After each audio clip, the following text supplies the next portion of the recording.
Hello, everybody. We are live. I'm waiting on my husband to get on here as well.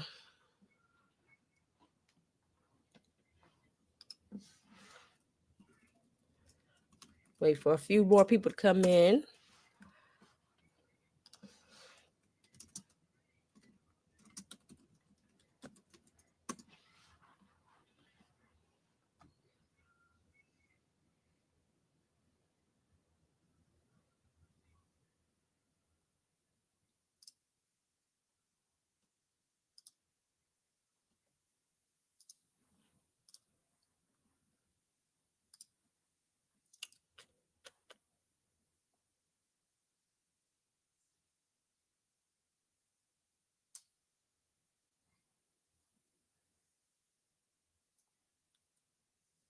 How y'all doing tonight? I don't know if anybody is on here.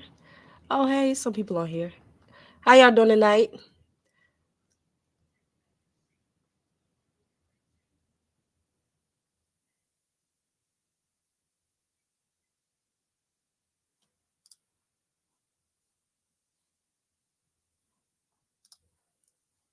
Oh, hey, Miss Danielle. Hey, the Rileys. We're good. One a little behind, it's always life getting in the way, but we got a great topic tonight. Hopefully, we can learn something, laugh a little bit, maybe. I don't know, but waiting for my husband. I don't know what he's doing. I sent him the link. Let's see. Maybe I sent it to his other phone. Let me see.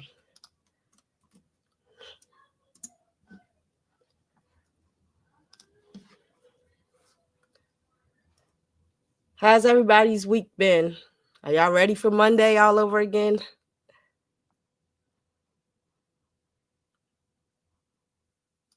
Our kids have spring break, so I don't know if that really means a break, but it's something. I don't have to wake up at 5:45. Maybe I'll get an extra hour in.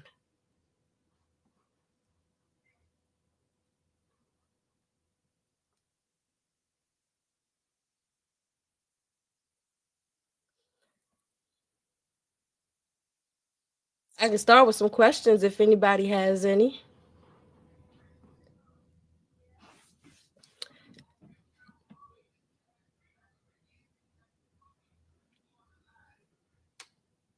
Huh? What? All right, hold on.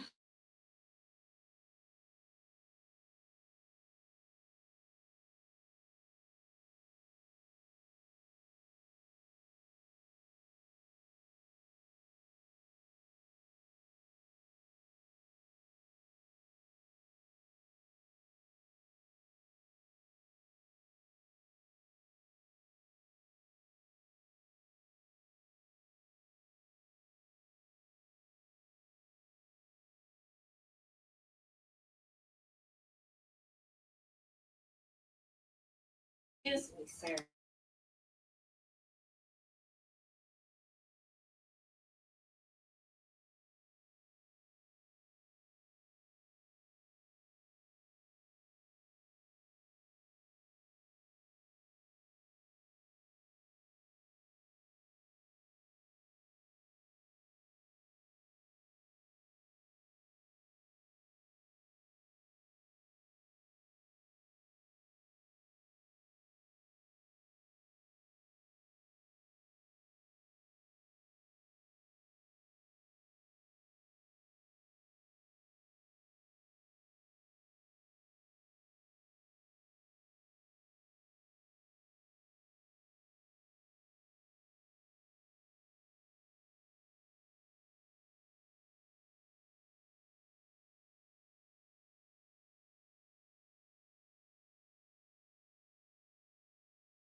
All right, we're trying to figure out why he can't do it, but let's see. Miss Danielle got a question.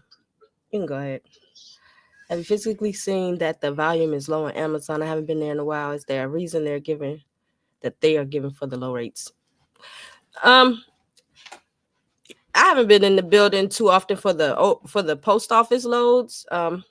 Once Cruz gets on here, maybe he can say what he's seen. But I haven't heard anything as to why. Amazon's actually having a sale right now. They have their spring sale, so volume has increased for this week. Now, whether that's reflecting, I did see a couple of last minute loads on the board, like at 9 o'clock tonight. So, like one stop type stuff, but I'm not sure what's going on. Besides, it's just they can blame it on the economy, they can blame it on whatever, and of course, we'll get into some more of those reasons as to why.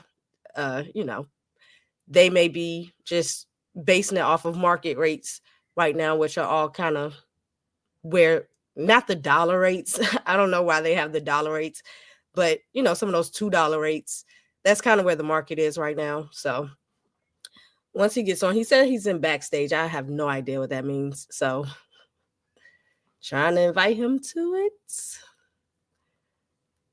Oh, I see. There we go. That's me. I'm Oh my slow. God, that's I'm slow. I got him on here now. Hello. Okay, now he's. yeah. Can you hear me? I can hear you, but I can't see you now. Whatever he I was know playing. I turned my camera off, baby. I turned my Oh, camera off. he left me to do the technical stuff while he's in the truck. I don't know if that was a good idea.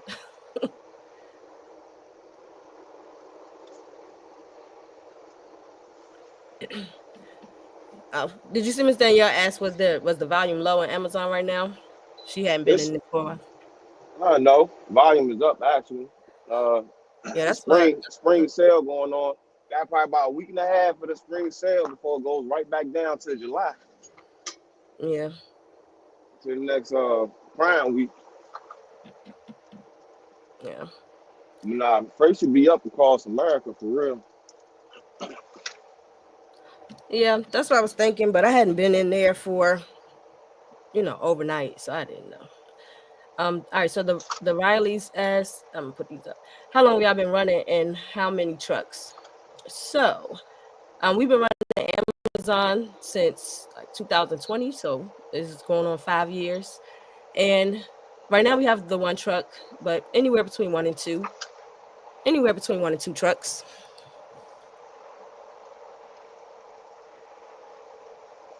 All right, so I'm gonna go ahead and get started with what we want to talk about tonight, which is the rates. This conversation was sparked because I had a comment on one of my shorts saying, "Stop showing how much you're getting paid. You're making the rates go lower."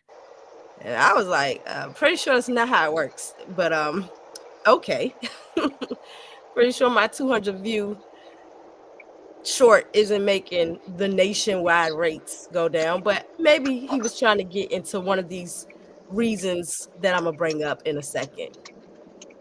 So, oh, you're welcome. How many trucks are you running Amazon at all? Are y'all running Amazon? How many trucks do y'all have?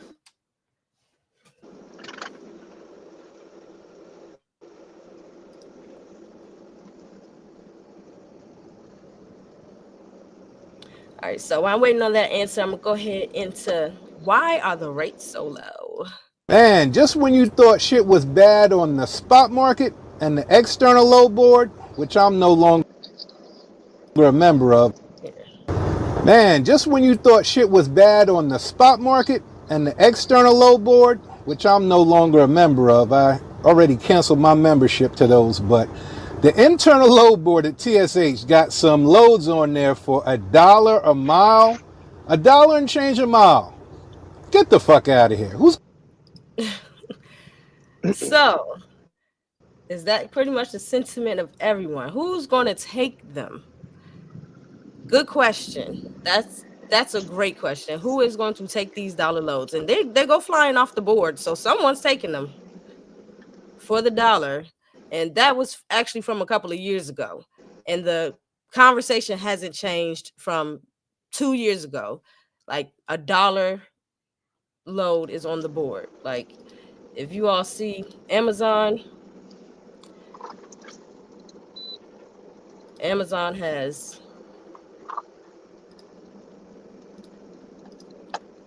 these dollar loads on the board, $1.14. Now, granted, these are further out. That's all the way till next week. weekend, but still, I went to plenty of other markets. This is in Richmond, $1.14. I went to a few other markets, and you could see $1.14. Like that's where they kind of want to start these loads out. And who's taking them? Who's taking them? Why? Why are we taking them? Not really sure what is going on, but what I found though is there's a couple of reasons. Some y'all might agree with. Um, the main the main reason is supply and demand. I mean, if you understand anything when it comes to economics, market, business, anything that has a high supply with a lower demand is going to cause pricing rates and things to fluctuate. And at the moment, we know that there's quite a few truck drivers in the industry, and the supply of drivers is just extremely high. And that's the main reason. But why are there so many drivers? And why are they able, like, who can even afford to take these dollar rates? So we'll start I, with, I don't uh, know. are you frozen? Mhm. I don't know. I on that aspect, I think a lot of times. Can you hear me? Uh-huh, I can hear you. Can you hear me? Yeah, I Mm-hmm. think a lot of times you say there's a lot of drivers, and I don't honestly think that there's an influx of drivers in the industry because people don't survive that long.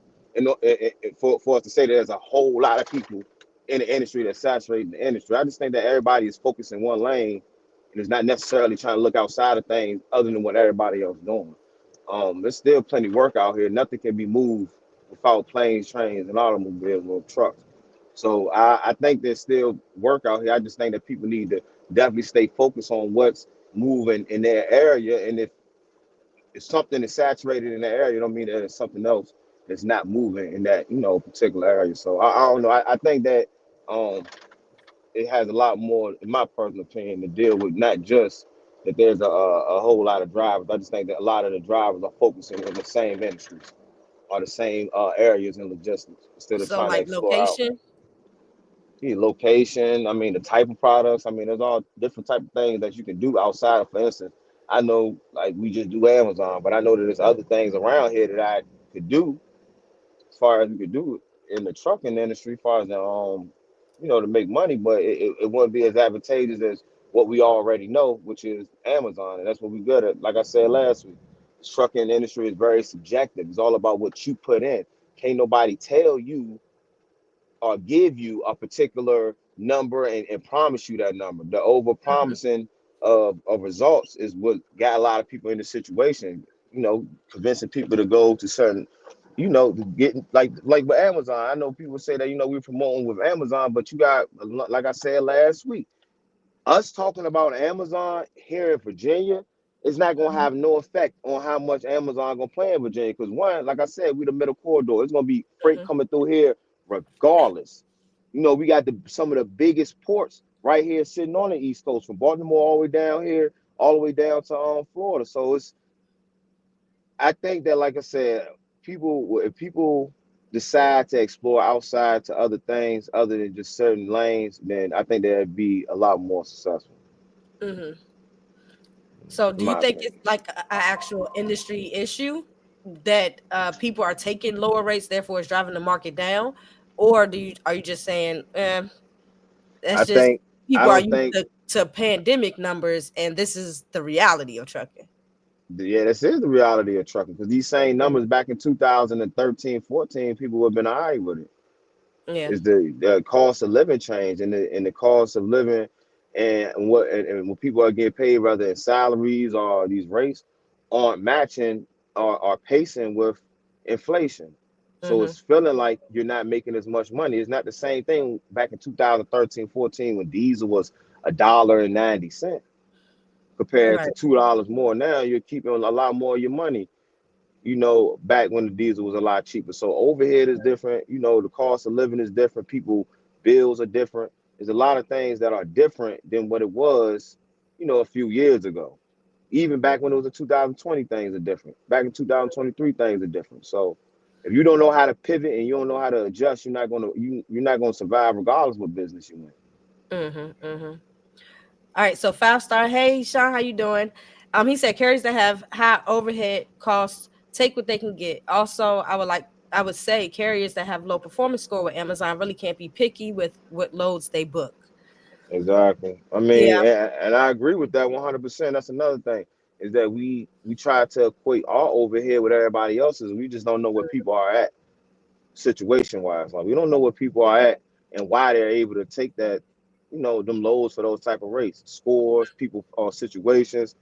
And then, like I said also again last week, and like I just said again, I'll keep repeating that if you're somewhere where there's a lot of traffic moving, I mean, people are coming in and out of your state all the time.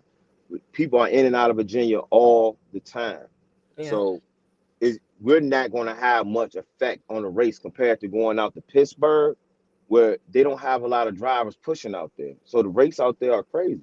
Rates out there are amazing. You can actually make a great living off of Amazon relay itself out there. I don't know about anything else, other freight, but I know off of Amazon, you can make a good living out there because that's year round. They don't have a Mm, lot of drivers. They don't have a lot of people going through there. right. So since you said that, talking about location, um, I don't know if anyone else watches other trucking channels, but Trucking Made Successful is a great channel, and I'm gonna pull up. She always does the like the spot market, the rates, the diesel prices, and everything that's going on nationwide. A lot of this has to do with rigs, of course, but LTL she's talking about for the like maybe a couple of days ago. So we'll General take a look. market altogether at first. Hey, Did trucking gurus Be a different format, but still pretty much the same information. So first of all, we'll look at the general volume in the industry for all equipment types. And the general volume has increased by 1.26% week over week. Rejection rates were 5.35% last week, and now they're 6.88%, a 28.6% increase week over week. Now let's go to the spot market for a minute. What happened to the volume for all equipment types on the spot market?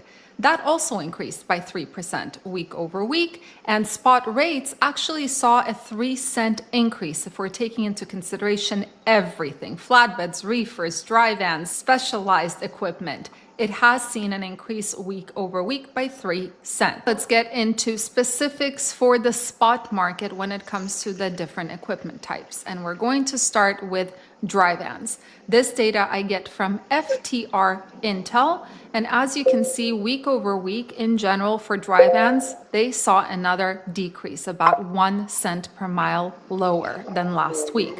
Year over year, rates are about 2% lower. Volumes week over week also saw a decrease by 2.3%, and year over year, they're down 14% on the spot market. Right now, load to truck ratios. Anything burgundy red is severe overcapacity, and that's the Pacific Northwest, New Mexico, Colorado, Florida, Connecticut. Those places have less than half a load per truck on the spot market, so it's going to be a little bit more difficult to negotiate. But because this is by state, you have to remember there are going to be areas within that state that might pay a little bit better, and you might have a little bit more negotiating power. Now, anything red like North Dakota, South Dakota, Nebraska, still over capacity, still less than a load per truck. Anything orange, which is a lot of the map, this is about equilibrium, about 1 to 1.5 loads per truck. Anything yellow, Arkansas, Mississippi, South Carolina, slight undercapacity, 1.5 to about 2 loads per truck. And Massachusetts is the only place with moderate undercapacity, 3 to 10 loads per truck. However, the best place to be in, it's definitely not Massachusetts, because Massachusetts is a relatively small state surrounded by a ton of areas with overcapacity. All right, so that's kind of like what you were saying about location, and to see this on the map, and this is the most recent information and data from the website that she was saying she gets her information from. So as you can see, Virginia, like you said, Virginia, we pretty much are red, almost burgundy in terms of how much freight is available per truckload. So if you're looking at every truck is pretty much getting filled in Virginia, then it's not going to be a lot left over, and the rates are going to pretty much stay where they are because the Mm-hmm. supply once again is high. And you can see the rest of the map is, if you go over to Tennessee, Kentucky, West Virginia, stuff like that, then maybe you'll have more opportunity. Even down in North Carolina, it's a bit more even, so it might be a little bit better options. But Midwest, Texas, you can go to Central, places yeah, like Central Virginia. I mean, I said Central Virginia. Central, the America. Central time zone and Central and the Mountain time zones. The Midwest, Central Mountain time zone seems to be more advantageous for if you're trying to have consistency. But if you don't live out there, like I said, you can just see with Virginia being the middle corridor, Florida being the bottom, and Maine and all those that's even touching into Canada as Mhm. being concentrated will explain why here in Virginia why our rates stay where they are and are very combat. What is the compare? Anyway, I can't think of the damn word.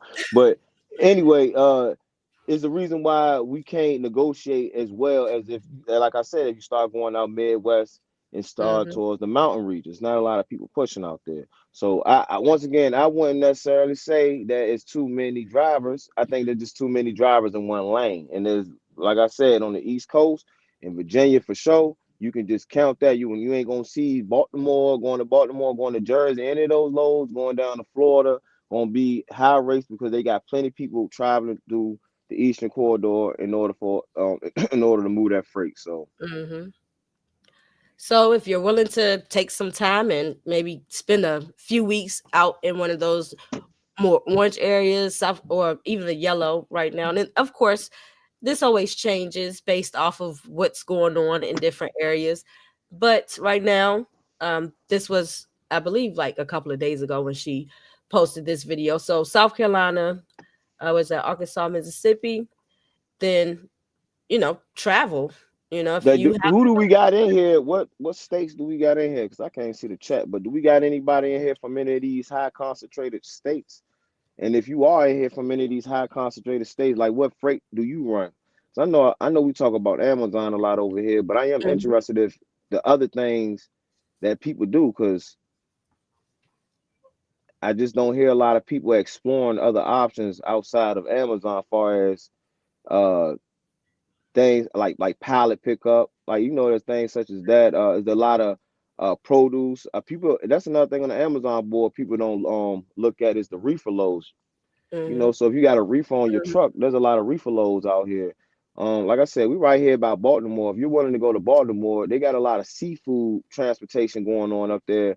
Definitely going from Baltimore down to the seven cities. So for people out there with the right equipment, those are right. some opportunities right there for you as well. And I know we mentioned the TWIC card, Mhm, having that ability to be able to get onto the ports and go into getting these military contracts. Make sure y'all get y'all SAM's number, getting on these websites. I know a lot of people you don't have to agree politically you don't have to agree politically, but we do have to really understand some of the things that the administration is implementing that could, benefit us. And one of those things was in the trucking industry was trying to mhm, get rid of some of those programs. I guess you would call the DEI programs, which then opened up more contracts to more drivers. So for y'all that don't have your SAM number and your cage number, make sure you're getting that and putting your name on the website and exploring all those contracts. Because when I was on there calling, I saw a lot of contracts for the post office starting to come up for individual contractors to pick up mail for the post office. Right now I saw when I called was in Texas and Florida. mhm, But that's another avenue that you have to explore. You have to make sure that yourself is out there and also make sure that your company is out there so people can reach out to you so that you can get that work. I'm kind of going on a tangent here, but last thing, another thing is make sure that if for all y'all that own a business, make sure that you are certified and are able to be found on Google. You're searchable on Google. That's another way companies reach out and look for other companies to work with. So you need to be able to be reached, and people need to be able to verify you as a company. So you don't have to spend thousands of dollars. That Google thing is free. You're putting So your company on Google. on Google, so you can be searchable. Right. And there's small aspects like that for companies. When you jump into the truck, you a lot of times you don't think about that back office type things that could actually help grow your business. You think, let me get my truck and run and run and run. But a lot of that, if you have time, it takes back office planning as well for you to grow your business. And then of course make a good name for yourself and be reliable. Um, so we had California in the building as well.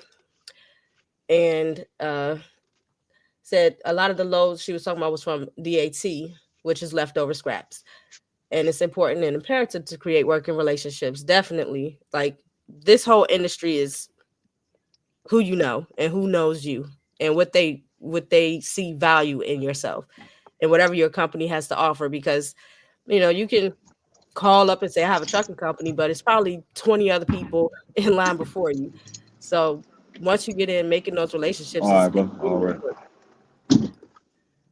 With brokers to book directly with them versus relying on the DAT board. Right. Just after you've made that relationship, you can skip the middleman, which I didn't include middlemen in one of the reasons why rates are so low right now, because brokers and, you know, all the other hands, dispatchers and things that are in the industry that are taking money off the top and taking money from the carriers, that's definitely a huge reason as to why rates go lower, because they have to pay so many people in between. So if you can skip those people and go straight to directly booking with them, does help with your rates as well. Yeah, so all of her brokers came off the dat low board. So yep, building the relationships on your own, improving yourself, can help you get better rates, because then they don't have to pay the broker, which is always great. Keep the money to yourself. I mean, that's the same thing that we did with Ferguson. Hmm. I say that out loud now, but that's just one of the contracts that I have outside of Amazon came with them trusting and believing in my ability to get the job done, and Hmm. having the confidence that I'm gonna show up, I'm gonna be there, and be with my professionalism. So I honestly think that one of the things that stop a lot of people from being successful in trucking, just like I didn't see who made that comment at first, but building That's fast. relationships. Hmm. Yeah, building those relationships, and that will save you a lot of times when you're having trouble. For instance, once again, back to Amazon, when the Amazon low board looking terrible, you can kind of rely Hmm. on some of those relationships you built. So Yeah. It said, the Rileys keep brokers in your pocket. I lock down a broker to call personally in every city I go. well, Yes. If you can do all of that, definitely build those relationships. It's just constantly on repeat. Build good relationships, things that actually help you to grow your business, not frivolous relationships. This is business. Personally, you can have your friends, you can have those conversations, you can have fun. But when it comes to business, you have to make sure that you're making those connections. So, yeah, I want to, and also I don't know if this is kind of off, mm, but I back back to the Amazon, far as the lows not being very high with Amazon right now, definitely mm, here on the East Coast. Like I said, there's enough drivers to fulfill these loads. So Amazon here in Virginia specifically, they are pushing for everybody to get onto these contracts and onto mhm, these auctions. So people that were depending on those close loads, definitely here at Rick 5, just know that those loads are on the contracts now. So they're not putting these loads out there no more. So here going into the future, you do have to start considering the fact that you might have to start focusing on one lane, because a lot of these companies are trying to just lock down one person and deal with that one person. And mm, Amazon is trying to do the same thing. They're trying to get people to do these contracts. The contracts are becoming longer and longer, mhm, and then they're putting more of the attractable loads that people would normally book off the load board. They're putting those on the contracts, and then they're putting those Ananaku, all those far loads on the load board. So, yeah, and then I had a guy today, I had a guy today call me about the auction. So he went on there. he went to bid on the auction and he bid really low. So I had to remind him this, that on the Amazon Relay auction, when you decide to bid, if you don't pull your bid, if you don't like that bid that you had, but you were just bidding just to try to win, when you win that bid and the bid closes, and you then decide like, oh, I don't want to do this contract for no, 7 days a week for that amount of money, and you decide to not accept that contract, it's considered as a rejection. So Mm-hmm. make sure if you're bidding on those auctions, that's what you want to do. As soon as you put your bid in, you're pretty much saying that you want to, take that load or whatever, Right. or that contract. For that entirety of the duration of weeks, Yeah. which is months at a time. So the 7 to 8 post office routes are crazy. They are. They are. And I noticed, I don't know if people are just holding off on the contracts, or it could have just been because that sale was coming up, but the rates for the contracts were a little bit higher last week in Virginia, well, in Richmond. Maybe people are starting to realize that they're going to be going to 7 to 8 different post offices on those contracts. So, holding off and getting the amount that you feel is actually worth it to run. Also, a lot of people end up, kind of going back to the previous comment from 5 Star saying carriers with high overhead costs take what they can get. Sometimes holding out is better than just grabbing out of desperation. If you, unless you have a plan to, maybe something's getting you somewhere else to get you to more money. But if you have high overhead and then you decide to take a low rate, it's kind of counterproductive, because you still won't be able to cover your overhead with a lower rate. And now you just overworked yourself, diesel, time, everything. And it just drives the rates down, because then all of a sudden they're like, oh, people want to take it at this price. Let's keep the pricing at this rate. Definitely for Amazon. Now, when it comes to outside of Amazon, the conversation is a little different. But when it comes to taking these 7 to 8 stops for $1.57, how did you pay your bit? How did you pay for that? Like, what did you even make? What contributed to your payout at the end of the week if you took that, knowing that you had a high overhead? Like, it's just, to me, it's just backwards. If you were able to let it wait, which, you're kind of going against everyone else, hoping that they can wait it out too. So you're, it's a tricky game. But, with the high overhead costs and then to take the rates, I just still don't get how that makes sense out of I desperation. So, I I think once again, I think it is all predicated based upon the individual, and mhm, what's going to make you survive is how you operate your business. And the thing is, like I said before, I don't necessarily think that it's always about people operating out of desperation. I think that some mhm, people strategically set themselves up to where they know how to piece these loads up and make money. I think there's a lot of people out here that actually know how to make money off of these smaller rates by their routing system, how they logistically set themselves up. So mhm, I would tell people in this, man, I think you should might tighten up your logistic knowledge, tighten up your understanding of the industry, and then once again take a look at your business model and see if your business model will allow you to be able to take that type of rates per mile. Because to be honest with you, as we show people, if you was to take a look at all our loads, we mhm. don't have a set rate per mile. I don't operate off a rate per mile. I'm gonna be 100% with y'all, Yeah, 100% we don't honest have with y'all. I don't have a rate per to. mile. I have an understanding of logistics of how to put loads together. So I'm putting money together, and out of anything, I look at it as hourly. How can I set myself up hourly to make, let's say, 60 to $80 an hour? And that's how I set myself up, because a lot of this is going to be predicated once again off of the amount of time that you're willing to put in and what you understand logistically about this, the whatever lane that you're in. This Mm, whole industry is subjective. Once again, it's subjective. It's subjective. There's no objectivity to this, because it's all based upon the individual. We could wish and pray that people will stop taking these low rates. And the thing is, it's not going to happen.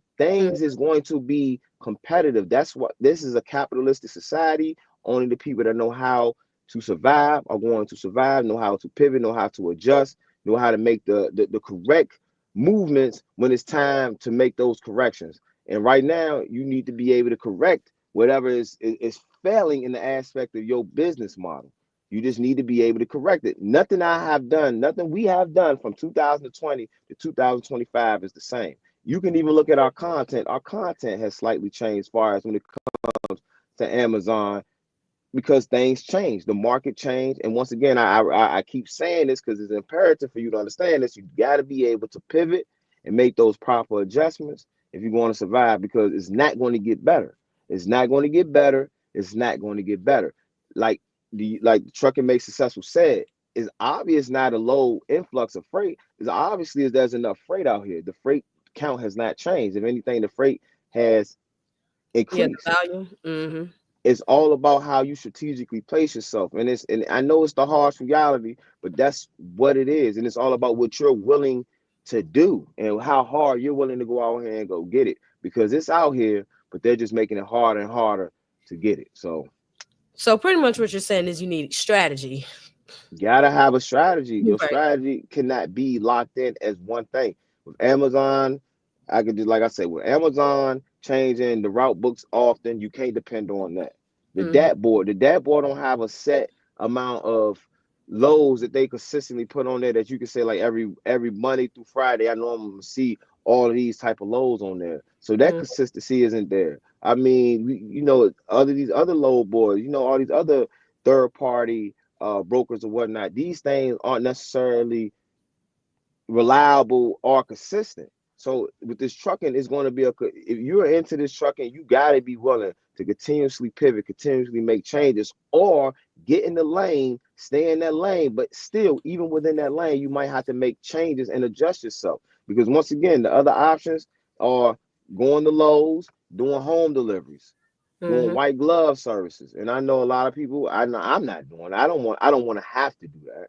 If I have to, we will, but those are the only options. Actually going out here dealing with the customer, actually dealing with the product. But if you're trying to stay in your truck and have the lowest amount of risk of you having to have insurance claims and all these different things, then you're going to have to pivot. You're going to have to adjust. Right. So I'm going to get into a couple of reasons that people on the internet are saying is well, I guess the reasons that are driving, reasons that are driving the rates lower. So the first reason, and this might be a bit controversial for this episode or whatever, but I got 3 different reasons. Like I said, there's so many reasons that people can come up with of why the rates are lower, but these are just 3 of them. Okay. So otherwise the show would be like 8 hours long. So the first one, illegal immigrants. Let's take a look. In a clear picture of what's actually going on and what's wrong with trucking today, then I don't know what is. Is it showing? Look at the general I market. mean, how many years you going to be in one day? 3? If this ain't a clear picture of what's actually going on and what's wrong with trucking today, then I don't know what is. I mean, how many doggone carriers you going to be in one day? 3? This guy's going to have 3 carriers in one day. Oh, can't use this one anymore, so let's use this one. I mean, it's all the same person. I thought they took care of this years ago. Correct me if I'm wrong. The whole chameleon carrier, maybe there's something different. I remember this being news years ago, and they were trying to stop this from happening. Well, clearly it's going on right now. Look, I almost guarantee you this dude's probably got a super ego truck or trailer right behind him. I mean, I don't know. I'm not a betting man. So here's US DOT number 3 right here we're putting on. Okay. He has these already, and doggone, he may run that for a few days and then go back to an old one. Right here in broad daylight. This is exactly what's going on in trucking.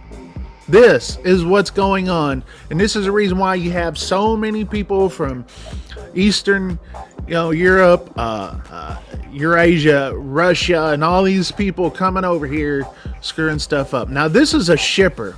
As a shipper, I can tell you the majority of the guys on the road that don't speak English are unsafe, are driving unsafe tractors, pulling unsafe trailers. We see it, right? That makes plenty of sense. And almost always arrived with shifted loads because they can't drive. There's no training. They just, they don't have the training that the rest of us have. Not to mention, they will pull a load down the road for the price that no American driver would. Yeah, so essentially saying they'll take loads for way lower because they have no reason not to. They don't have the same standards.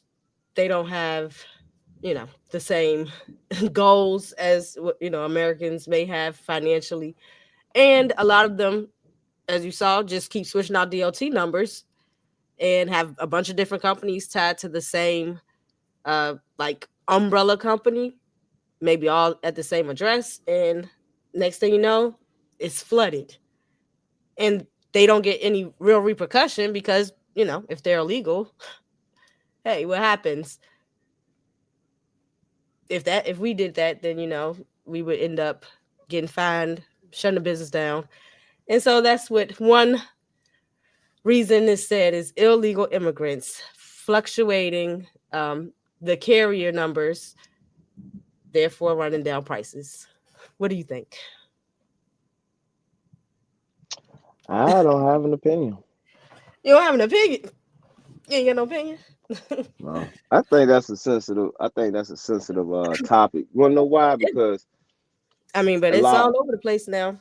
Conversation. Yeah, I mean, man, that's a political, more of a political conversation as far as immigration. I mean, where you stand on that is where you stand on that. I don't want to make this political, but I will say this far as drivers, and there's a lot of drivers out here that don't know how to drive. That doesn't just stop at, when it comes to the illegal immigration. There's a lot of legal Americans that are on the road in trucks that these independent companies put drivers in that they're not vetting. So it's just, I don't want to. I just, like I said, I don't want to make political. But we'll stay away from the incident situation, just the rates situation. If they're saying that, immigrants who aren't necessarily going through CDL classes, they're getting their work visas and things like that, and are able to get their driver's licenses within 4 weeks and then jump behind the wheel of a truck, are they taken away from, are they increasing the capacity of drivers now? Because otherwise, if you were going through the proper process, then I guess the numbers would be lower, but they get to kind of skip the line and then go ahead and have more drivers on the road. That's the conversation that's been had. I don't know. I know it's like, should we go political? No need to really do that. But that is one huge conversation in the trucking space right now. Illegal immigration. Even in Arkansas right now, they have made it illegal for non-American citizens to have their CDLs. Hey. So maybe that will decrease capacity, decrease the amount of carriers on the road, therefore freeing up freight and increasing rates. Do you see the domino effect here? No comment? Okay. Next reason why is theft. Your Independent Drivers Association of Green Valley, Missouri, Louis Pugh, who testified on Capitol Hill last week. Louis, great to see you. Before we talk about your testimony, what was your initial reaction, particularly to these recent thefts? Seeing that video that was in a Chicago area right there. What was your reaction when you see that? Thank you for having me, and probably less surprised than our viewers that are watching this now, and even probably maybe you folks, because this is something that we've seen start to raise its head shortly as the economy kind of went into the downturn after COVID. We represent small business truckers and employee drivers, but a biggest small business truckers, which is, that makes up 96% of all the fleets out there are small business. And what we started to see this a couple years ago, and our guys were getting scammed on loads or getting told to take loads to different places, deliver them, find out that they were stolen, or their identity was stolen by them. Their identity was stolen as a good motor carrier by someone bad, and then they went and stole the load under that good motor carrier's name. So this is something that's just been growing and growing and growing out of the downturn in COVID. Okay, so theft, where you would have carriers, like you said, bad actors in the community, in the trucking industry, who are intentionally, at that point, they don't care what rate they're taking if it's going to be stolen anyway, or, all the theft that is occurring for freight cargo is affecting the volume and the availability of freight, which is bringing down prices of rates. What do you think about that? I think that it's excuses for them not to pay us. I'm sorry. you things are what I'm not hearing is that things are not are stop moving. I'm not hearing that because Amazon getting trailers stolen, they're Mhm. gonna stop transporting stuff. I am not hearing that, Trader Joe's or Walmart, any of these people, just because they're getting stuff stolen, I mean they're not gonna transport. These companies take an account of profit loss and far as what is it called? Shrinkage. Companies Mhm. taking consideration of that. So for every truck load that you steal, they got 10, 15 more to replace that with. So Mhm. I think that is a problem. It's definitely a problem. I think it's definitely an issue. But I honestly think, once again, just go back to capitalism, man. Wherever somebody can save a dollar, they're going to save it regardless. No one's out here to try to ensure that your company succeeds. No one cares about your financial situation enough to where they're trying to make you rich and enrich your family and have you have such a flourishing business. No one is thinking about you. Everyone definitely in the business world are operating on an individual level. So when it comes down to the people stealing freight, in my opinion, I Mhm. don't think that has a direct effect on the rate, because wouldn't that actually have the opposite, the inverse to that? Wouldn't it make the freight more expensive, because now you're taking a higher risk, because now I need to demand more money, because now I'm taking the risk of people coming up and possibly harming me to steal this product. So once again, I think that But the industry just don't. Uh-huh. I guess that would be a carrier requesting a higher rate, but that wouldn't allow the shippers or brokers to say, "I'm gonna pay you more for the risk." They're See, saying, "No, they I'm don't. gonna pay you less because now my money has been messed up, so I can't afford to pay you because people have been stealing." Once again, like I said, that sounds like an An excuse for excuse. them, Yeah. because once again, they have enough product to replace that, and beyond that, that's something they take it into account thoroughly. You didn't pay me top rate in the beginning anyway. Mhm. So these companies know what they can get away with, and they know that there's plenty of drivers out here, and they know there's plenty of people out here wanting to take it now. I would agree on the aspect of maybe illegal immigrants are more likely to take that cheap freight, and that's why the companies know that, well, if you're not going to take it, I can just give it Get to somebody. a Yeah. to a somebody that's willing to take it. And that's when we start running to the issue where these people that's on the road driving are more of a hazardous than anything, and they're getting into a lot of wrecks because these companies know that they got another option, that they're not paying A1 top one quality companies these low rates, or Mhm. independent they're not paying them. They're paying these, like you said, these fly by night companies these low rates.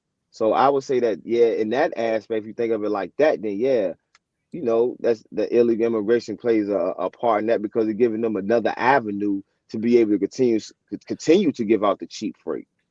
So, all right, 5 Star said more and more shippers are requiring tracking when you're transporting freight for them, which is, Amazon is doing it. I know when we run Curry, they're always tracking the load. I mean, when we first started, other companies was doing, they had you download the app. When I was doing dump trucking, and you do truck stop, it's an app called Truck Stop, and I think they do box truck and stuff as well, but they will also have you download the app to track you to see what you're doing. So maybe I did that too, I think.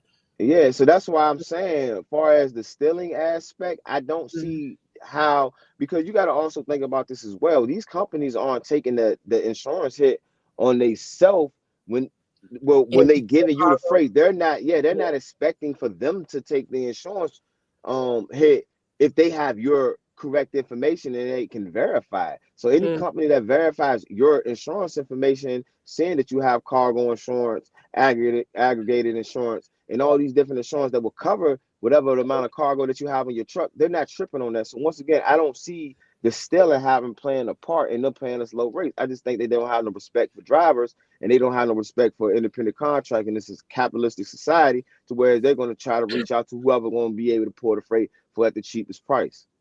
So Yeah, and it's been a big issue for theft.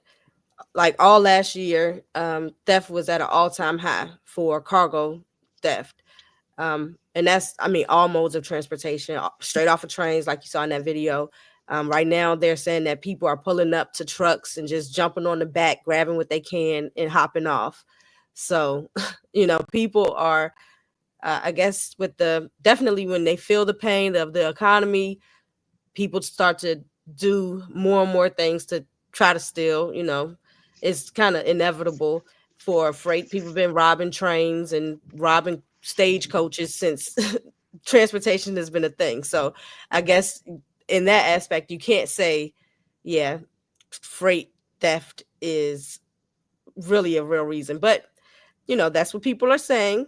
I tried to grab as many reasons to contribute to this freight being low, the freight rates being low. So I got one more reason, and this is kind of what I think the other person in the comment was alluding to in terms of why rates are low and us showing numbers and stuff, and why that's driving the rates down. So the last one is right here. Social media influencers kill the trucking industry. Let's talk about it. Did social media and how to get started in trucking courses hurt the trucking industry? Let's talk about it. Social media has become a powerful marketing tool for all businesses, but using social media should come with a greater responsibility. According to FreightWaves.com, in 2019, an average of 7,200 fleets entered the market per month, compared to an average of 5,200 fleets per month in the times before. In the fourth quarter market update by Uber Freight, demand is subdued while inventory levels remain high. This, combined with the rising number of trucks and drivers, is pushing freight rates down on both contracted and spot sides. I mean, I get it. We all want to be rich, but playing on the vulnerability and emotions of a poor thinker by displaying fancy cars, jewelry, BBLs, and super big white teeth to paint a false narrative that there's gold in the trucking hills could only lead to a broken, disappointing end if one is not careful. So, is social media and trucking courses hurting? All right, so like I said, I think that's what the person was alluding to with their comment as to why, it's increasing, more people on the road, getting people get started, people who don't necessarily know a lot about it jumping in, and then therefore increased supply of drivers. The demand isn't necessarily needed, and driving rates down because your business has to survive, and you're going to be taking them. And since you're out here, you're like, hey, let me grab that so I can my wheels can stay turning. But yeah, so like I said, I think that's what they were alluding to. But my take on that is, I think people definitely for box trucking needs help and guidance when it comes to the trucking industry, because, a CDL Class A, they got classes, they have CDL schools, They have people where they'll hook you up with a company to work for, but a lot of this, the trucking industry for the gurus and stuff, a lot of it was box trucking, and people needed pretty much classes in order to know how to get started. And so, yeah, people kind of took advantage of that aspect of people wanting to know more and not giving a clear perspective of what to expect. And I think it did bring in a lot of people. And you'll see, I don't know how old that video was, but well, the clip from TikTok or whatever, but when she said in 2019 there was such an increase of carriers, like 2,000 more than on average. So I mean, of course, that contributes to the amount of people out here on the road. So what you think? I think I first I want to say I know we're trying to bring awareness to some of the predatory, what I believe at the time was predatory advertising towards individuals trying to find a source of income that they can rely on, build generational wealth, all the talking points or whatnot. But I think over the past few years, I have grown to have a different sentiment, if that's the word I'm using correctly, about the situation. All right. I know at first I was saying that a lot of the mentors and the box trucking mentors and whatnot, those mentorships was over priced, and you shouldn't buy them, and you're not gonna really get this, that, and third. I would say today I was not 100% correct on that. All right. And I say that to say it like this. I think that value is all, I love this word, but it's subjective. I think what you find value out of is subjective, and it's all based upon the individual. So well, I may disagree that, hey, I wouldn't pay that amount of money for it, but if you find that not only that the information inspires you, but that individual inspires you, the way that that individual present that information, and just the whole idea of what this individual was selling, is that something that inspires you and you're willing to pay for that, then I think that's based on the individual. So these people didn't have guns put to their head. They, pew pews put to their head. People didn't wasn't forced or coerced into doing these things. People are adults.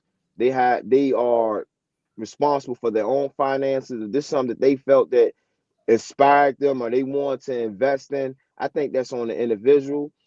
Far as being promoted, individuals being promoted to get inside the industry at a very high number because of the trucking gurus and how they promoted it.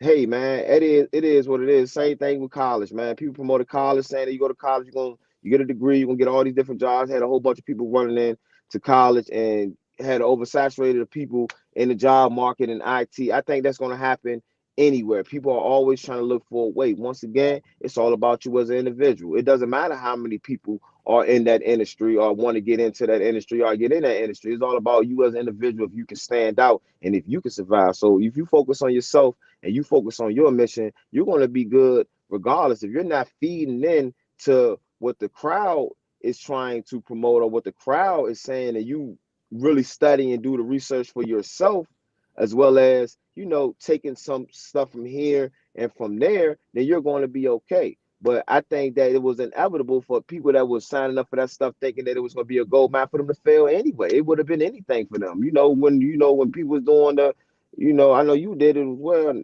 Not saying that you looked at it, but when the two gym, like when people was doing that, or more recently when people were doing the veneers, trying to get people to sign up to do veneers. So I don't know, man. I have a different attitude about it now, because I have grown as an individual and I have grown as a man and as a businessman, that I have a different outlook and I have a different understanding of when it comes to this mentoring and giving people information, man. I think that it's all about what the individual find value in. So do you think that increased the amount of people coming in, therefore I mean, yeah, messed yeah. up the rates and things? Once again, I think that it increased the amount of people, yes. And Mm-hmm. it increased the amount of people in certain lanes. We got to also consider that as well. What were these people, these gurus promoting at the time, as well as us? You could put us in the same boat, was Mm. promoting Amazon. People's promoting it as being a very easy go-to thing where you can make money. You don't have to do nothing type situation. So, Mm-hmm. yes, I think that it played a part in a lot of people coming into the industry, and yes, I think it played a part in some of the rates being low, but not to the point to where that's the norm, and why the rates are the norm low like that as a norm. The rates are Across the low like board. that Yeah. across the board because one, the rates have not kept up with inflation. Okay, the amount of money, the amount of things you can get for your dollar today is not the same. Is not the same that you could have got 5 years ago, and it has Mm-hmm. not kept up with that. In the trucking industry, necessarily never was really operated like that. What Mm-hmm. happened is that because the trucking industry never kept up with the pace of inflation, eventually it was going to catch up later down the line anyway. Because these rates are no different. They weren't like they were paying $4, $5 back in 2015. They weren't paying like that. It's just Mm-hmm. that the cost of living and the cost to operate your business was a lot cheaper.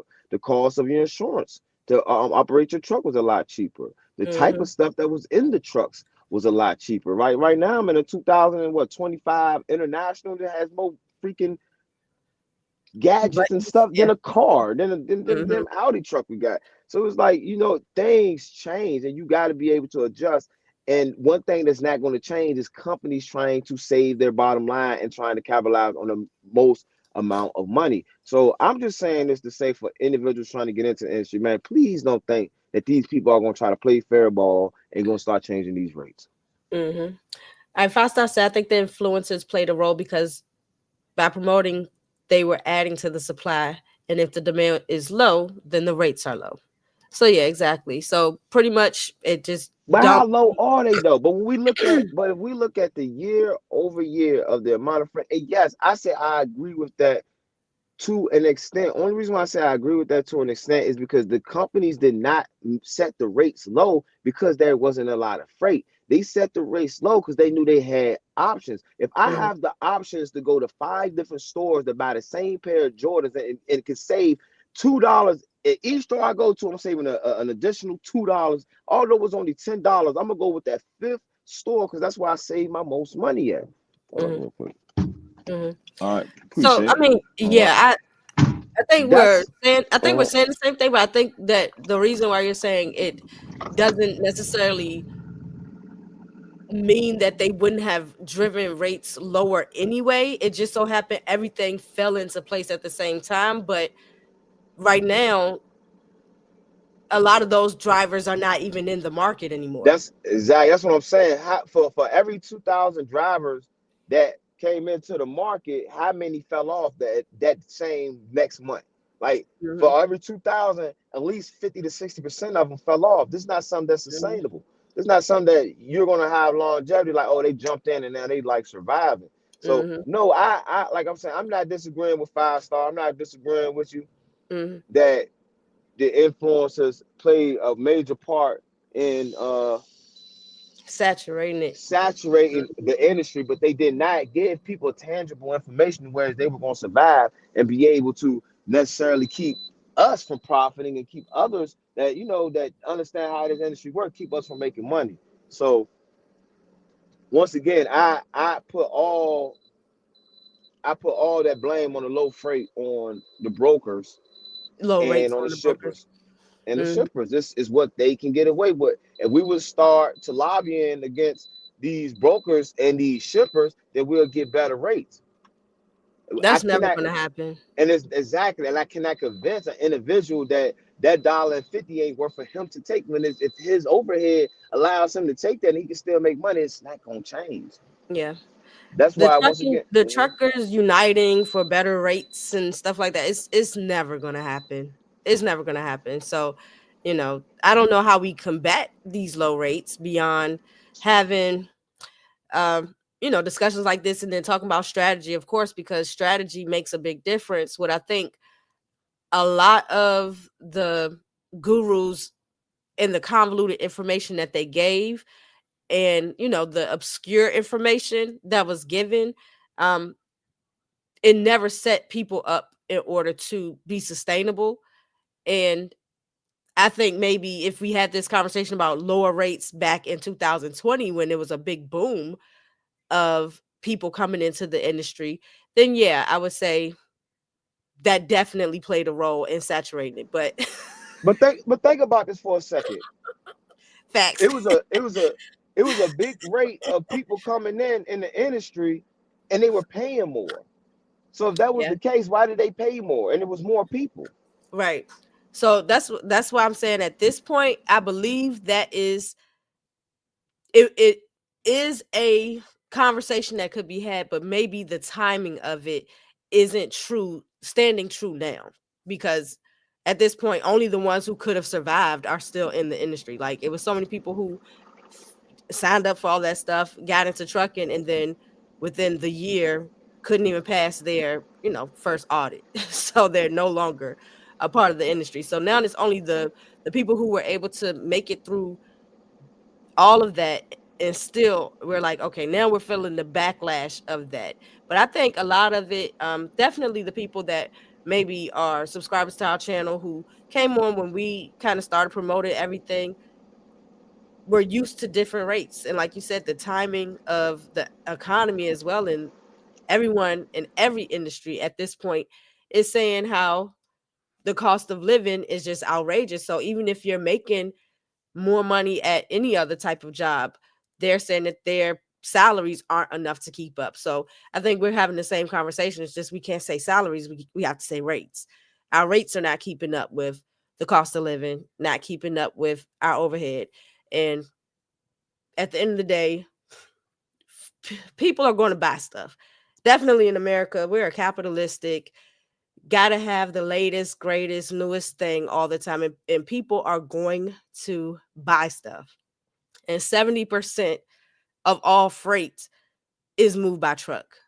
So I don't think they were necessarily in a bad position, but yes, it would definitely help if we could like come together in unity and say, we're not going to run our trucks, but you know, that's not going to be a sustainable option. I don't know exactly what we can do besides maybe get third parties, which I really didn't bring up in this one, but like brokers, shippers, people who have access to low rates and then pass them to the carrier at a fraction of the cost.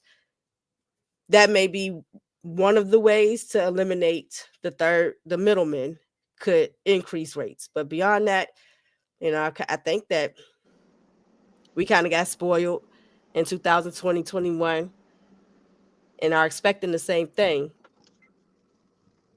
But I guess to the point where all of this, the illegal immigration, theft, and the gurus promoting this and getting people to come in, I think all of it points to bad actors, which drove rates down, because the more people you have coming in doing things that allow insurance companies to increase their policy premiums, increase the cost of getting a truck, increase the cost of all of that, contributed to our overhead, which now we have to look at the rates like they're not enough. So is it that the rates are low, or just that overhead has just increased to an astronomical amount where rates just can't keep up? Like I said, I believe that inflation caught up. Yeah. I think the rates did not pace with inflation. Inflation outpaced rates. Um, and I really honestly feel like that's just majority of the issue. I think all the other stuff doesn't make it easier for us to operate out here, but ultimately I don't think that has a real effect on what's going on. Reason being is, like I said, let's just look at Rick Five. I can look at Rick Five. The same people that was in there in year 2020 ain't there. Mm-hmm. 2021 ain't there. 2022 ain't there. 23 ain't there. 24 ain't there. And 25 ain't there. So Mm-hmm. over the years, these same individuals are not in the building. So ultimately, it did not affect the rates. What has affected the rates is inflation and the what's going on economically, far as on the tax and the type of products that we are transporting. If these and then the policies that affect these companies that are providing us with the work to be able to transport this, i.e., Amazon, the more tax benefits and the more leverage that these businesses get, far as on their bottom line when it comes to the taxes and when it comes to the policies that restrict them, is the more money we can keep in our pocket. So Right. honestly, to be honest with you, I blame Congress and I blame the policies of whatever administration that's in office that's not allowing these companies to be able to pay us more. And then once again, just secondly, I blame nobody to respect the people out here transporting this stuff. So I think Yeah. it's just a bigger picture. I think it's a way for people to make, I think it's a way for the industry definitely to make us turn on each other and make us not work for each other. Because with that attitude, you're going to consistently look at your fellow trucker and say, man, did you It's take that rate competition. for that low? Man, Yeah. why you take it? Yeah, but not in a Mm-hmm. healthy way. Mm-hmm. Not in a healthy way, because we can, if we were to come together and, speak on or have forums or I don't know where you're driving to right now, but you're breaking up. But what's the, say it again. yeah, but Oh. yeah, all I was pretty much saying is, man, we can, what it does, can you hear me? Mm-hmm. Yeah, we just need to start working together. That's all I pretty much saying. We need to start working Sorry. together and start Yeah. looking, yeah, start looking beyond just simply saying that it's as simple as it's us that's causing these rates to be low. And I don't want to put it on the drivers like that. I don't want Mm-hmm. to come down on us, and ultimately I don't want to come down on the gurus and for all the individuals that was promoting trucking that's felt that what they could provide was valuable. Mm-hmm. Because once again, man, there should be a light put on the industry. I'm like, at what point do we say don't put a light on the industry? Because if we don't put a light on the industry, then we really can't get things changed. So Mm-hmm. I mean, yeah, promoting it as being something as a quick and easy way to get money. That's people do that with foreign With exchange, everything. forex. People do that with the stock Yeah. market. People do that with velocity banking. People do that with infinity banking. People do that with these MLMs. People do that with everything. You go on YouTube, people goddamn scam you with get buying growing weed. Like I'm telling you, like people scam you on Yeah. anything, make you a dream anything. Have you buying their products? Have you buying their Mm-hmm. book? People will do anything, So once again, man, I think that we should shift our focus from blaming each other and and really understand that, man, it's really these policies. It's how you voting locally. It's how you voting federally. Nation is how is your vote. It's the lobbying. It's the policies that affect your pockets. All right, Mm-hmm. even like overhead, a barrel of gas is like $125 right now. When Mm-hmm. back in 2000 and what 18, it was like $85 a barrel. So, it's just Yeah. And I mean the I guess the unity doesn't have to come in us saying we're going to stop our trucks, we're going to uh, boycott. Like the unity doesn't have to be that dramatic, because I don't think that would ever be a realistic solution to any of it. But I think what you're kind of getting at is saying we need to stop looking just in the truck. We need to be participating in the rest of society, which is, exactly. you know, having those conversations with Congress ourselves, which a lot of people do. Um, a lot of people, well, not a And lot of look at people. the changes it's There's some making. Look at groups that focus on going to Congress, trying to have those conversations with the Department of Transportation, and trying to make it fair for like brokers to be transparent, and different things that people are kind of getting away with.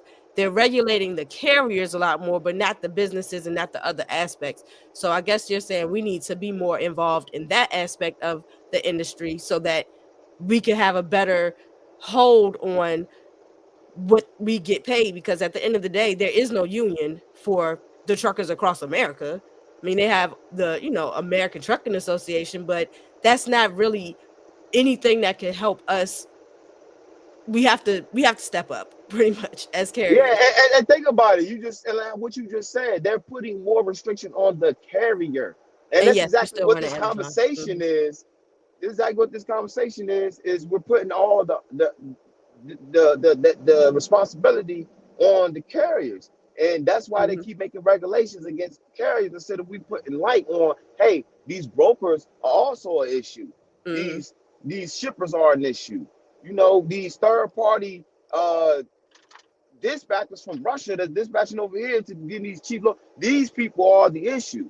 So we need to put regulations on that. We need to protect the carrier more because the FMCSA and the Department of Transportation is looking at the carrier as workers and not necessarily and associating the carriers that's working for big companies in the same boat as owner operators. No, I own my own truck and I drive in my truck. I am not in the same boat as somebody that's driving for a trucker driving for Tyson's and he an employee for them.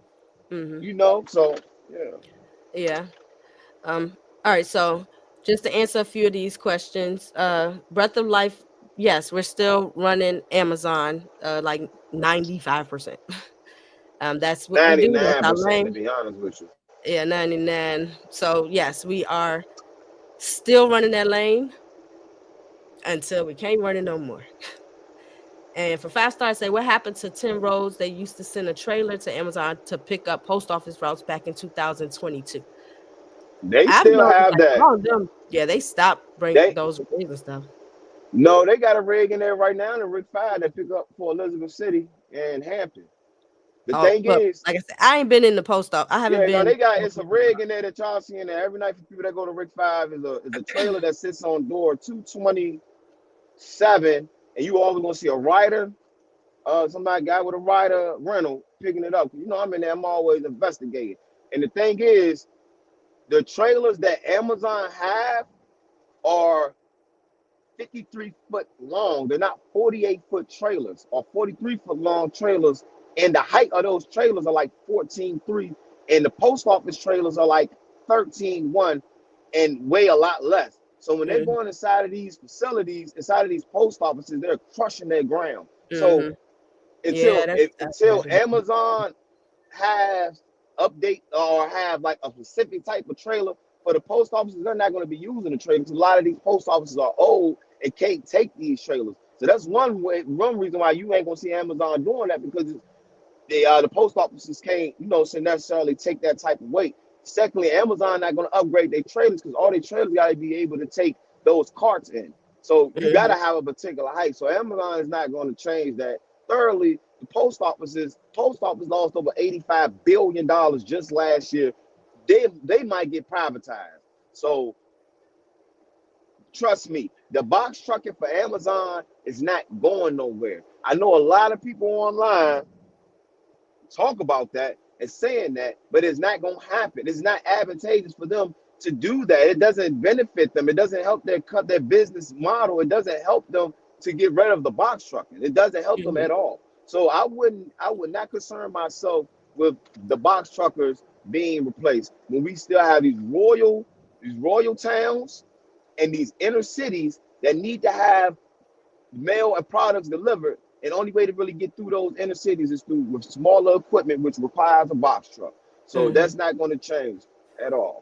Just quickly, Five Star said he saw a post office trailer at Rick 5 yesterday, and he was wondering what it was doing up there. But I know a lot of times the post office trucks, like if you're in the afternoon, they would be coming to like pick up or drop off those pallets. They're dropping off And pallets. those bags and stuff, like the post That's office. something you want to know also. I'm glad you brought that up. For all y'all that are doing Amazon, know that Amazon doesn't just have that load board.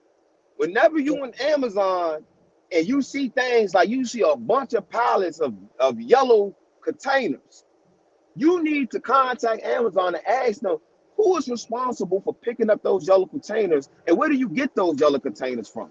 Amazon has contracts with other companies outside of Amazon that deals with the containers, that delivers the gloves to them, that all the employees use the glove, that delivers their death boxes that they use for all the yard dogs.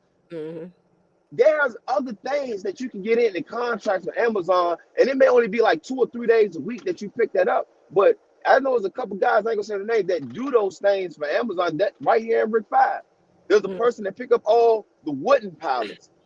And then like you said, you saw that post office trailer in there. That's because a lot of times they're filling up the post office trailer with those black and orange pallets, which are specifically for the post office. No other company has those type of pallets. Those are federal pallets, federal government black and orange pallets.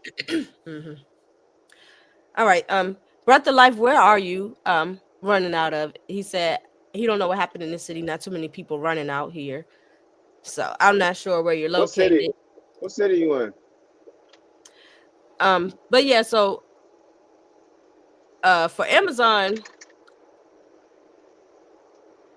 I'm not sure where those other people get those contracts, but yeah, it's been like, oh, he's in Houston. You I don't know you how. could call you call Amazon. You one No, no, thing no. you gotta I'm not talking about that necessarily. Remember when we were doing the other male people? mail innovation. Yeah, male invasion. Like people like that, like I don't know what that would be considered, and No, then what you how talking they about? get how How they they because get? they'll have because they were like they were like warehousing Amazon stuff too. Yeah, those are Yeah. these are things that these are third So party you can avenues run Amazon through the that you can third run party. Amazon through third. Now you can be the third party. That's what I'm saying. You have to Yeah. call Amazon, and they have these type of programs and things that you can just. You got to get the information from them. Like, hey, Mm-hmm. I'm trying to be the person that delivers the medical supplies to the A. Look at the A mate or whatever it is. That Amazon Mm-hmm. has in there for their employees. They Oh, have the EMT people in there. Whatever that Mm-hmm. thing. All that type of stuff. You have to call them and ask them because Amazon third parties everything. Everything is third party. Everything is they Yeah. deal with another company to do it. Yeah. Like They it's not they don't it's like limited liability. amount of stuff. Yeah, exactly. It's a limited amount of stuff that they have that is just like, oh no, that's an Amazon thing. Like Mm-hmm. that's just Amazon. So yeah, you Yeah. just got you have to call ROC and just start looking around. You gotta start calling the home office. You just gotta start calling these numbers and then until you get to that right number. Once again, Mm-hmm. networking, finding that information. Right. So I guess to answer the question why our rate's so low, we're not gonna blame the carrier anymore. Anyone who's watching this, we're backing off of the And you can carrier if you in want. this I'm just saying reason. I'm not Reason blaming the why. carriers no more. Yeah. I said I'm not. Yeah. So I mean, of course, there are some people, but you just never know what they're doing, what they're piecing together, how they're making it work. And then definitely depending on your area, like Cruz said in the last live, a lot of people are running through Virginia in order to get to their final destination, and they're willing to grab something just to get them back home. They don't necessarily have to consider the rate per mile because they're not doing what we're doing. They're not running it every day. They're just picking it up to get to their next stop. In other places like Houston, California, Detroit, I would have to look at the load board again, which I kind of backed off doing. But just to consider looking at what those other areas are looking like and what the rates are looking like. It just depends on what other options. I guess in Houston, what else is down there now? There's some other Well, opportunity. Houston is big on Texas is big on flatbeds. So if you went to flatbed transportation, I know Texas is big Mm. on that It flatbed might just work. be another But I think Amazon type of Amazon equipment. Amazon works well down there. Just say somebody You didn't said just tap not a lot of into it. people. Yeah, people somebody ain't just I tap guess into people it. If in you low tap cost. into Amazon down there and really figure out the lanes and the routes like we did, Mm-hmm. I'm quite sure you can make some money because people order from Amazon all over America. All over America. And Yeah. Texas is huge. It's Yeah. huge. And it has a great GDP down Texas. Texas has been the #1 place for businesses in the past 8 years. They have no income tax, state income tax in Texas. There's so many benefits for being in Texas that I know that you are able to make money out there Mm-hmm. because of how much of an advantage it gives to businesses and even the individual property owners out there. Texas has been the #1 place for people to open businesses for in the last, like I said, eight odd years. So Mississippi just stopped yeah, state. Mississippi just 10th Mm-hmm. state. Mississippi became the 10th state to abolish state income tax. So I wish Virginia would go ahead and do that because Virginia nah, it's take a more of my money commonwealth. than, Nah, Virginia a than the commonwealth. federal Virginia be the government does. absolute last state to do Yeah. that. Virginia never do that. They were too close to DC. We pretty much DC is pretty much is Virginia. So that is Mm-hmm. absolutely never gonna happen. But It'd be nice. to answer my fellow supporter out there in Houston, Texas, man, you tap into that market. That may be something that somebody not doing right now. Like I Mm-hmm. said, man, how we put stuff together here in Rick 5, still you're not gonna be able to do it. I don't care how much information you know what I mean, we get you. You see, I'm out here right now doing the live in a truck on my way, and I'm not gonna get home until yeah. So Okay, but I'm out here. You know what I'm saying? So it's things no, the that the whole thing with people gotta be giving wanting to do. the well, to answer Breath of Life, poster truck definitely, you probably missing stuff out because a lot of people understand poster truck now versus before. People weren't really utilizing it as often, but also Amazon has started doing tours, and a lot of the lanes that you used to see as one individual route, they're putting on the tours.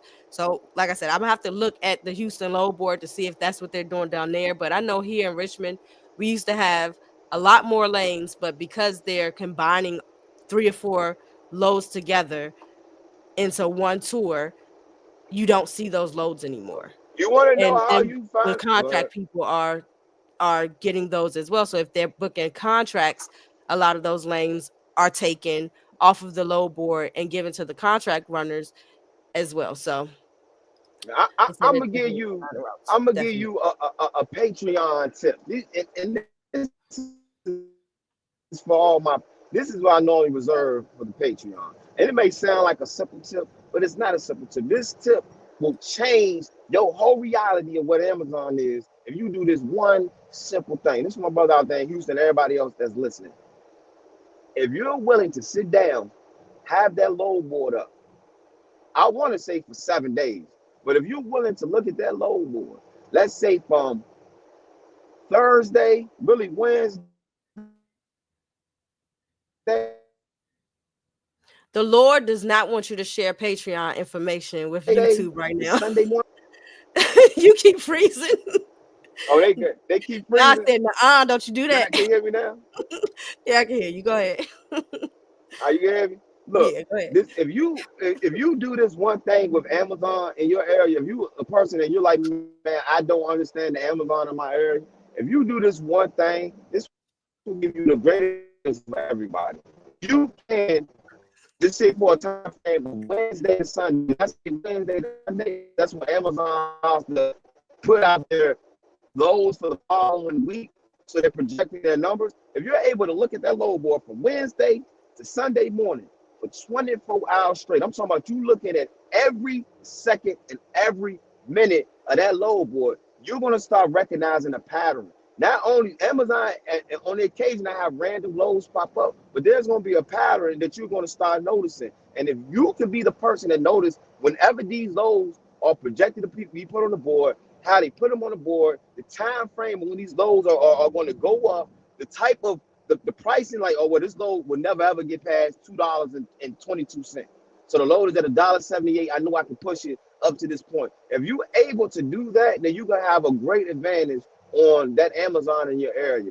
That's the only real way that you're gonna understand how that Amazon in your area works. If you're able to look at that load board, and I say from Wednesday to Sunday morning because that's when they start to put out those projected numbers of what they freight gonna be for the following week. If you're able to look at that load board for 24 hours straight and see the facilities and put like a 75-mile radius on there and see what the facilities are doing in that area, and when they start to post out loads, you can start scheduling yourself accordingly, and you can start making some decent money, and you can start putting yourself at advantage of people on postal truck because you can see what the load going to get to before they put it on the load board or whatnot. Mm-hmm. So I think that's Just a key, studying. a Yeah, major key, a major key.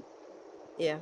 Studying. And that's what kind of set us apart from a lot of other people who run Amazon, and why we are consistently running it is because we constantly study the load board, the changes that they make, so that we can try to stay at least 1 or 2 steps ahead of what Amazon is doing by constantly studying. Like the conversations that we have on the lives that we'll be having on Sundays, this is what my husband and I talk about all day long. Like this is what we do all day long. When it comes to Amazon, we have more in-depth conversations and we share that with the Patreon members a little bit more.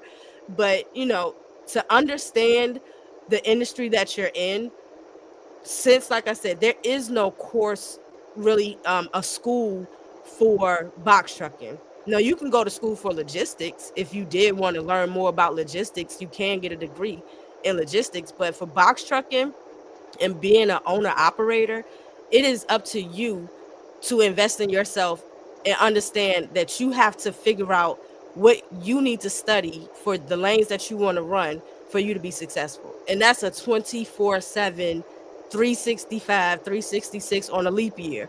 You shouldn't be taking any days off and trying to understand what you've invested your time and energy into.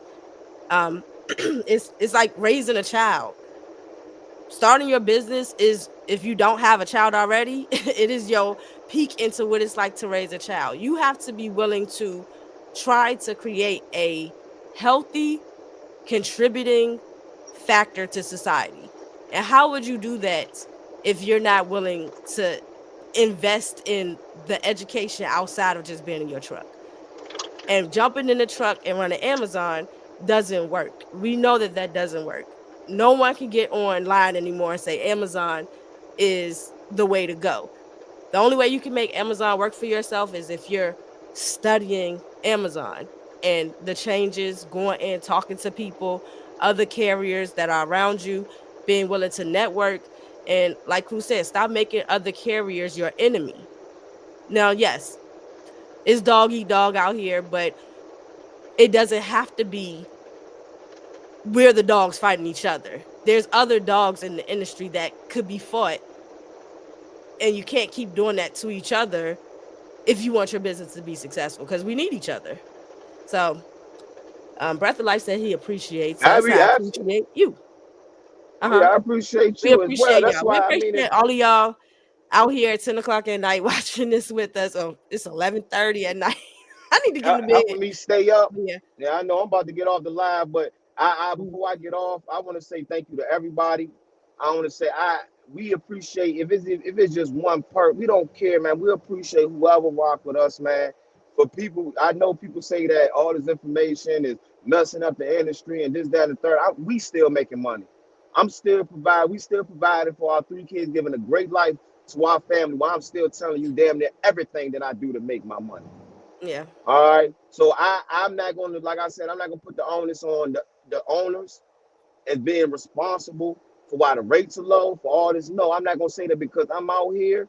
5 Star, you out here, Miss Dan, yeah, you out here. I see you all the time. Y'all are Mm-hmm. out here working hard in the middle of the night, giving people products that they're ordering online so they can get to their kids, so their kids can be happy. We are absolutely needed and we are wanted out here. And we know the struggle that it takes out here. We know the sacrifices that we make out here. We know that we're out here not just sacrificing our time, we're sacrificing our health, we're sacrificing our Mm-hmm. well-being, we're sacrificing time with our family because we love this and we want to make it happen. So make sure you have that same empathy for your fellow driver and not necessarily look at them crazy because we don't know what that driver is going through and what that driver has to do to get to where they want to be at. Because it's not the driver's fault. That these companies, brokers aren't out here in the truck risking their life. We're out here witnessing car accidents, truck accidents, knowing people that's dying. You know, I know all y'all can contest to this. I've been in here for 5 years, and just simply with Amazon for 5 years, outside of my trucking before owning my trucking company, the amount of people that I have seen on the road died, and the amount of associates that have died. There's no longer here that I shook hands with, that I work with, that came to me and asked me for advice. That's no longer here, and they died in a truck from Yep. trying to get it, from trying to fight against these rates. And Mm-hmm. because they didn't have that community and didn't have that motivation, just like right now, y'all don't even understand what y'all doing for me right now. I'm online talking to y'all because one, it's helping me stay up. Because this is what's required of me in order for me to really get to this money. I have to get out here, I have to do it. And because Yep. y'all are interested and support us, I want to be on here and give it back. And in return, y'all helping me stay up and helping me stay motivated, keeping my mind clear so that I can stay focused on the road and I can make it back home. So I don't know, man. I know I just went all over with that, but I just want to say that thank y'all, and I don't want and from this live, I hope y'all get that, man. Let's not fight against each other. That's even with the gurus and the trucking, all the trucking, anybody that I may have had whatever may seem like I had issues with in the past from all other YouTubers. I absolutely have no issues with nobody. You operate how you operate. I wish the best of luck of you. If somebody find value in your product and you're a mentorship and whatever, by all means, please invest into that individual. Because like I said, I have grown as a man. I have grown as a businessman. I have a better understanding of life now. And we gotta us, the small guys, we are not the problem. So let's not put the problem, the onus on us. Let's look at the real issue, and it's these companies not appreciating the sacrifice that we're putting out here. So next time you see the next driver, man, just say, hey, what's up? Nod your head, whatever, man. Let's not frown at each other, man. Let's understand that we have out here. When we out here at night, there's 9 out of the 10 vehicles that's on the road gonna be trucks in the middle of the night. So yeah, that's my piece. All right, Horseman said, checking in. Much love to the power couple. I'm running now as well. Be safe out there, Horseman. Thank you for checking in. Thank you for letting us know that you're still out here, on the road too. We're proud of you. We don't have this long discussion. It ain't easy out here. So we're proud of everyone that is still holding on. Yeah. Man, you're a lot stronger than you think. We gonna keep them coming. We're gonna really try to do the Sundays, between 9:30 and 10. Between 9:30 and 10, we're gonna bring them for sure. For sure, it's gonna be we can promise that for the next 2 months for sure. Right. That this is gonna be consistent with the live. This live is gonna be consistent. Love you too, Breath of Yeah, Life. you can count on that. Go ahead. Exactly. Come with y'all questions. Come with any, hopefully we're getting this. You can see it keep going in and out. So hopefully coming up the next live, we can bring people onto the platform and let y'all speak. Let y'all conversate. Let y'all tell y'all experience and y'all testimony and let other drivers speak and give advice. Because we're not the gatekeepers. We're not the all know. It's plenty of people out here making money and making more money than us. Yeah. Bigger more than us. So yeah, man, I really appreciate y'all, man. Much love, man. If you ever see me in Rick 5, and all y'all know this, or you see my wife, we gonna run our mouth. We gonna speak to you. Man, come up and say what's up, ask whatever questions you got, and I'm gonna answer them. Right. I'm gonna answer them. And for all the information that we give, shameless plug real quick, make sure you go to the Patreon. That's where we have our strategy videos for Amazon. So if you're still running Amazon like we are, there are changes that are always being made. There are opportunities that are always, rising that we try to keep our finger on the pulse for so that we can share that with you. Also, make sure that you're joining us over there. Like I said, we have free and paid. We're giving a little bit more information on the free side as well. I know everyone doesn't want to have to pay for information, but strategy will be behind, paid, just because Amazon just keeps watching and changing and watching and changing. So we got to make sure that we, once again, aren't fighting each other. We're figuring out a way to create a real community of truckers that want to achieve the same goals. And that is to make money without all the headache and the stress of everything that everybody keeps throwing at us from every angle. But yeah, just a quick question, if anybody does want to answer what type of topics you would like for us to cover next Sunday. It could be a continuation of this conversation, or it can be a new topic. If I don't get any feedback, then I'm gonna make it up myself. So we'll see where that goes. Would y'all like for us to and would y'all like for me to cut you off, sweetheart? But would y'all like for us to also collaborate with other YouTubers? Is that something that y'all be interested in? We could get other box truck, individuals that have information on box truck. Is that something that y'all interested in? And I just want to grow as a channel, man. Whatever y'all want or need, just let us know so that we can definitely be giving out the information that is that y'all can actually be viable and y'all can use that y'all want. You're breaking up a little bit, but to finish his sentence, just whatever's valuable to you all to have the conversation about, because we don't necessarily just want to get on here to just run our mouth. We want to make sure that you all are getting something out of that conversation. Oh, you're not freezing anymore, but you can finish. You had froze for a minute. Oh, none. But we about to get out this live, man. Internet Yeah. messing up. Remember, if you ain't a part of the Patreon, go over there, check out the Patreon. We're doing the 5K a week challenge. We made about $27,000 the first 4 weeks of that 5K challenge. You want to see how we made that type of money? You got to go sign up for the Patreon. And we show the lows, we show how we do the lows. One of those type of strategies that you can kind of that you can look forward to knowing how to do on the Patreon is how to rearrange your route where it doesn't affect your score. But that's something that we have to show you on the Patreon. So, till next Sunday, y'all, stay tuned. And baby, I'm about to click on out. See y'all All later. right, me too. Peace. All right. Good night, y'all. Be safe.